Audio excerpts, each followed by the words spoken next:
Alhaji ashe kana jin daɗi. Ji ka ga yadda ka wani mulmule kuwa? Ka bari ba magana. Ka samu lafiya. Kai ka bari dole fa mu samu lafiya fa dukkan mu za mu samu fa kar guda mu. Dai sunan Allah ya yarda.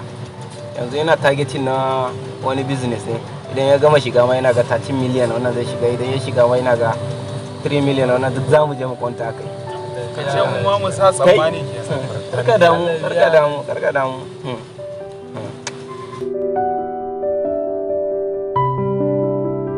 Guys, man. Baba. Alhaji yau shagari ne wai mutum. Alhaji kana jin daɗi ba. Yau shagari ne Alhaji. Ya hanya. Kai, congrats fa. Ya normal wallahi. Kai, alhamdulillah.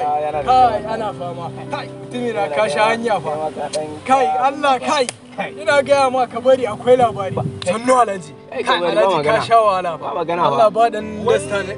Wai Zaidu ni ba mu samu mun karasa ba an ce yau kayi suna. Wallahi ba komai wallahi. Haka ne. Kwaran waya ka samu ne. Da kwaran Alhaji muka samu fa. Kai haba da kwarana. Da kwaran ka muka samu Alhaji. Ba mata ne nan. To ku me kuke jira ne?